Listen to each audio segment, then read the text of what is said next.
I've just come from the House of Representatives, where the Treasurer has delivered the 2015 federal budget. This budget is about delivering for Dobell. It's a responsible, measured and fair budget. The government is supporting Dobell's families, pensioners and small businesses. And we're helping more parents get back to work by providing affordable and flexible childcare. Local pensioners will have increased support through a fairer pension scheme. And our small businesses will be better placed to create new jobs as a result of tax cuts and our ongoing red tape reductions. In fact, this is the biggest budget package for small business since 1967. And I look forward to working with you to ensure we all benefit from our plans for a more prosperous Australia. And here are some highlights from the Treasurer's speech to Parliament. Madam Speaker, I present the Appropriation Bill No. 1, 2015-16 and the explanatory memorandum. Madam Speaker, I, like so many of my colleagues, grew up in a small business family. The small business, put a roof over our heads, it paid the bills, gave all of the family a chance at a better life.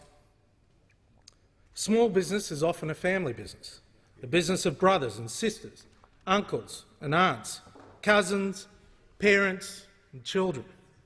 And for those who work in a small business who are not related, well, they often become family. Our future growth will come from growing small business into big business. Every big company in the world started small. Every big idea in the world came from just one person or a handful of people working together. That is why tonight I am announcing a package of measures that will make a genuine and permanent difference to small business in Australia. To start, every small business will get a tax cut. We are giving you back more of your own money. And from 1 July this year, small companies with an annual turnover of less than $2 million will have their tax rate lowered from 30% to 28.5%. This is the lowest small business company tax rate in almost 50 years. Most small businesses, of course, are not run as companies, so we will also give an annual 5% tax discount of up to $1,000 a year for unincorporated businesses. We are the only government that will deliver tax cuts for small business, because we want small business to grow and employ more Australians. Madam Speaker, a nation that lives as a family must help to strengthen and support all of its families. Next year we will spend $38 billion to support families, which includes more than $7 billion on childcare. Australian parents work hard to juggle the demands of modern life. It is a difficult balancing act, I know. Just weeks after coming to government in 2013, I initiated a Productivity Commission inquiry into childcare. Since that time, we have consulted widely, and as a result, we are allocating an additional $3.5 billion to reform the childcare system. We want to give parents a choice about work. By investing this money, we are responding to the demands of 165,000 parents who want to work more but are prevented from doing so by the current costly and complex scheme. Our reforms will make the system simpler and ensure childcare is more affordable, more accessible and more flexible. Madam Speaker, this government knows there are many Australians who want a job and just can't get one. As part of our economic plan, we are doing more to help. The level of youth unemployment in Australia is too high. So tonight I announce this government will invest more than $330 million to help young and disadvantaged Australians get their start. This will include a new $212 million Youth Transition to Work program that will fund community workers who are on the ground in high youth unemployment areas.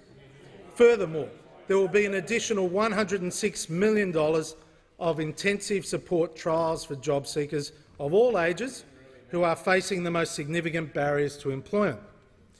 We are also improving the National Work Experience program so that 6,000 people can get genuine work experience in a real workplace.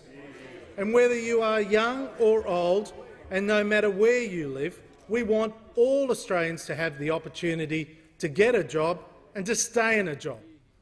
Madam Speaker, I want to reassure all Australian workers that they can have confidence in their retirement plans under this government.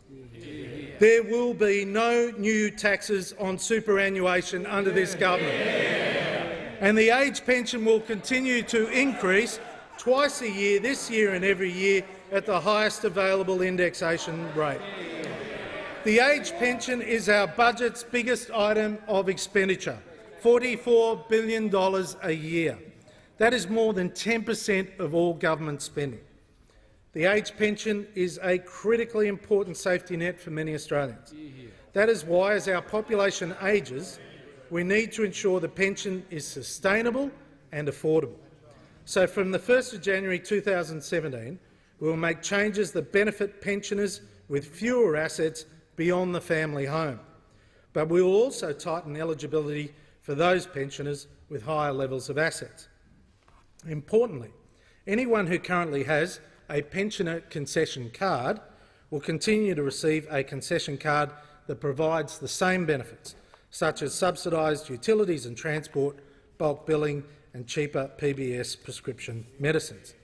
These measures are all intended to provide security and certainty for older Australians in the years ahead. This is a budget that helps build a stronger, safer and more prosperous Australia. Madam Speaker, I truly believe in my heart that our nation's best days are ahead of us. So now is the time for all Australians to get out there and have a go.